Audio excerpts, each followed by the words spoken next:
Welcome to Guns, Guns, Gear, and Guns with Gary Gunderson. I am Gary Gunderson. It's Senate confirmation hearing time once again, and this time we have Stephen Dettelbach as the next prospective director of the ATF, and he sounds an awful lot like the last guy to sit in that chair. Case in point, while campaigning for Attorney General in Ohio, he advocated for an assault weapons ban. But in his call for an assault weapons ban, he never actually defined it, and still cannot apparently offer a definition of something that's so heinous it needs to be banned. What is an assault weapon? Could you define it for me? Senator, when I was a candidate for office, I did talk about restrictions on assault weapons. I did not define the term, and I haven't gone through the process of defining that term. That would only be for the Congress if it chose to take that up. Where have I heard that before? Oh yeah, the last guy, our good pal David Chipman, the Waco Kid. Senator, an assault weapon would be, in the context of the question you asked, what Congress defines it as.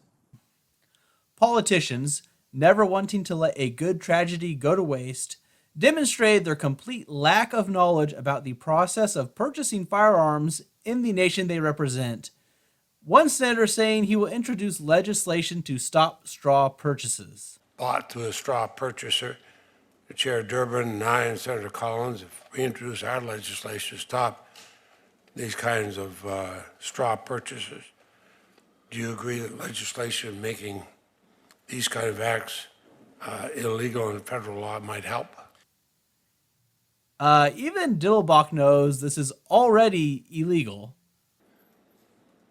The proper approach to enforcing these laws, which are on the books, it's illegal to straw purchase.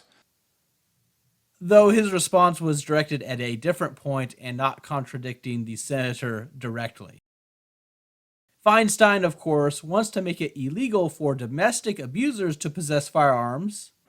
And our domestic violence laws are riddled with loopholes that make it all too simple for people we know to be violent and possess weapons. Which, of course, is already illegal. Plus, she wants an 18-year-old to be able to use a rifle in defense of the country wherever the military may be sent, but not at home for personal use. The shooters in both Texas and New York weren't old enough to buy a beer, but they were able to buy an assault weapon. And that's why I recently introduced the Age 21 Act. Sorry, kid, you're only an adult when supervised by the government.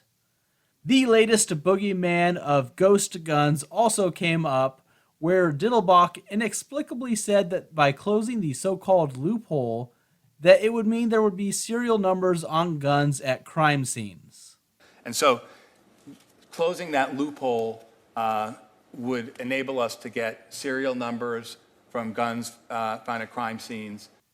Even though the rule that was put out by the ATF would not actually retroactively require any spooky ghost guns to receive serial numbers engraved unless they go back through an FFL. Plus, they could just scratch out the serial numbers like they always could, something that is already also illegal. But that's besides the point. The hearing was over 2 hours long, and this is what I found just going through some of the highlights.